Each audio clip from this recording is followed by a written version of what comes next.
The rain came down hard that Thursday morning, splattering against the windows of the small bakery on Maple Street. Inside, the warm scent of freshly baked bread mixed with the sweet aroma of cinnamon rolls, wrapping the little shop in comfort. Behind the counter stood Emily Carter, a woman in her late 40s with kind brown eyes and a soft smile. She had owned Sunrise Bakery for nearly 10 years, and though business had slowed in recent months, she still greeted every customer with the same warmth as she did on the first day she opened. It was a quiet morning, the kind where time seemed to move slower. Emily was arranging a new batch of muffins on the display shelf when the bell above the door jingled. A boy of about 12 walked in, dripping wet from the rain. His clothes were thin, his shoes worn, and his backpack hung loosely from one shoulder. He hesitated near the door, glancing at the pastries with longing eyes before shifting awkwardly. "Good morning," Emily said gently, wiping her hands on her apron. "You must be freezing. Come on in." The boy stepped forward nervously. I don't have any money, ma'am. I was just looking." "That's all right," Emily replied with a smile. "You can look as long as you want. But how about a warm drink while you're here?"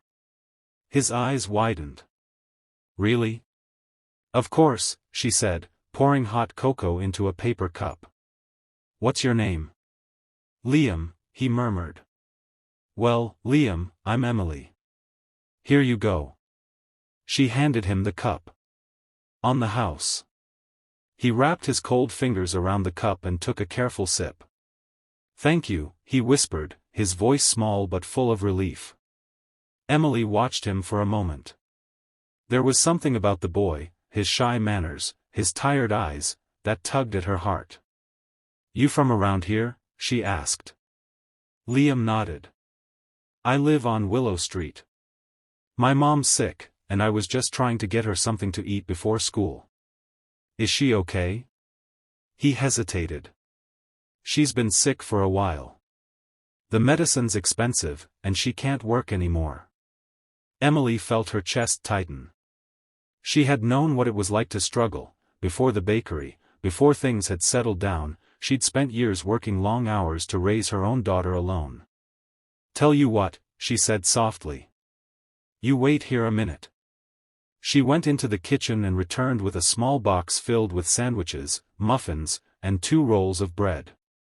"Take these for your mom," she said. "And for you, so you don't go hungry at school." Liam's lips trembled. "I can't take all this." "You can," Emily insisted gently. "Sometimes we just need a little help, Liam. It's okay to accept it." Tears filled the boy's eyes. "Thank you," he said, clutching the box as though it were treasure. From that day on, Liam stopped by the bakery every morning before school. Sometimes he'd help Emily wipe down tables or carry flour sacks, and in return, she'd give him breakfast or a few pastries to take home. It became their quiet routine. Emily never asked for anything in return, and Liam never took more than what he needed. But one cold afternoon in December, Emily received news that the landlord was increasing the rent. The bakery barely made enough to stay open as it was. She sat in the back office staring at the letter, the weight of it pressing down like a storm. Liam came in after school that day, his cheeks flushed from the cold. He noticed the letter on her desk. "Is something wrong, Miss Emily?" he asked softly. She forced a smile. "Just a little trouble with the bakery, sweetheart. Nothing for you to worry about." But Liam frowned. "Are you going to close it?" "I hope not," she said, her voice faltering. "I'm trying to figure something out." He looked at her for a long moment, then set his backpack down. "You've always helped me," he said. "Maybe I can help you." Emily chuckled lightly, touched by his sincerity. "You already do, Liam." That night, Liam couldn't sleep. He kept thinking about how Emily had helped him and his mother when they needed it most. The thought of her bakery closing made his stomach twist. So the next morning, before school, he made a decision. He stopped by a few houses on his street, explaining to the neighbors how kind Emily had been to him and his mother. He told them about the warm bread she gave to people who couldn't pay, and the cocoa she offered to anyone who walked in from the cold. Soon, word spread through the neighborhood about the woman with the big heart who might lose her bakery. Within days, people started coming back to Sunrise Bakery. Some hadn't visited in years, but they returned, some to buy bread, others just to say thank you. One older woman brought a basket of apples to trade, a local teacher ordered cupcakes for a school event, even a few teenagers offered to help with deliveries. Emily was amazed. The sudden rush of kindness left her speechless. "What on earth is happening?" she said one morning as she tried to keep up with the crowd. Liam grinned. "People just wanted to help," he said. But the biggest surprise came a week later. A man in a suit walked into the bakery carrying a clipboard. "Are you Emily Carter?" he asked. "Yes," she said, wiping flour from her hands. "I'm from the community council," he explained. "We heard about what you've been doing for local families, especially those struggling this winter. The council voted to award your bakery a small business grant.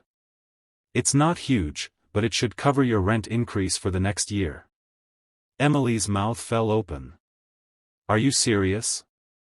The man nodded. "It's the least we can do. People like you keep this community alive." After he left, Emily turned to Liam, her eyes brimming with tears. "Did you?"